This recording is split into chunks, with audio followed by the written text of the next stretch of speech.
Nur-Sultan, Kazakhstan was setting for the 8th ITU World Cup of the 2019 season.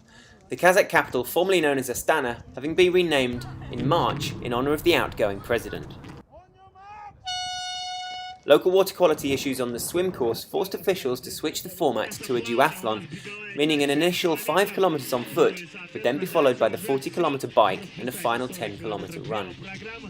There was a bite in the air as the athletes got underway, quickly funneling into the narrow run track and out onto the city's purpose-built triathlon park. It was Diana Isakova of Russia who made the first move of the day, building up a significant lead over the rest of the bunched field. But with the likes of race number 1 Lisa Pertler of Austria, Germany's in-form Nina Eim and Australian Jazz Hedgeland behind, by the end of that first run phase, they were all back in check and Isakova had been swallowed back up into the pack. Before the race, Japan's Ai Ueda spoke of her ongoing return from an injury sustained in Abu Dhabi back in March. But she looked back in form once again as she headed into T1 first to emerge alongside Aim, Mona Veal and Ireland's Carolyn Hayes. There was little daylight behind though, and the likes of Britain's Kate Waugh also wasted no time to push on, with Lisa Pertler right there too. It was that pair who headed up the front group after 4 laps on the bike. Meanwhile, Iceland's Edda Hannesdottir was closing the gap with every passing kilometre and hauling the chase back with her. With nobody among the leaders making a move, and the group's sheer size causing slowdowns at the hairpins, the entire field slowly came together until halfway through the penultimate lap, when Gorbanova of Russia took her turn out front, with all the pre-race favourites still right in contention. The second transition was almost a carbon copy of the first, Ueda again out front, Joanne Miller of Australia and almost the entire field right on their shoulders, hoping to stay in check. Ueda had a spring in her stride, however, and only Carolyn Hayes could match her lightning pace from the very first stages of that final 10-kilometre run. It wasn't long before Pertler, Aim and Waugh, part of an 8-strong group chasing the two leaders, were half a minute back.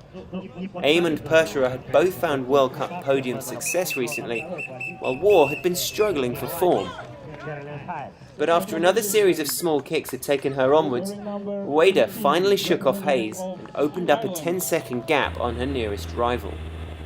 The experienced Japanese star showed no signs of easing up that pace either. Hayes equally untroubled by those formidable names among the athletes behind her as they struggled to make up any ground, the group thinning out slowly but surely over the final few hundred metres.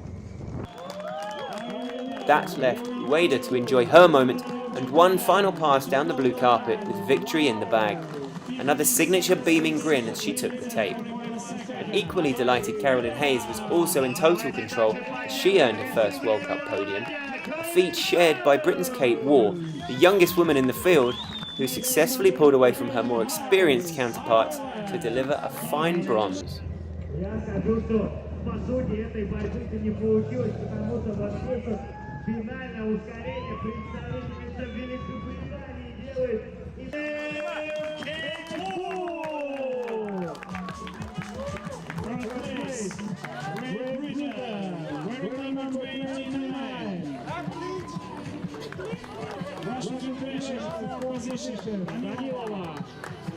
My favorite part is running.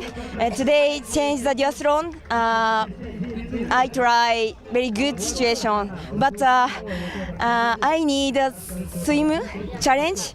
The next week Asian Championship push up the getting better.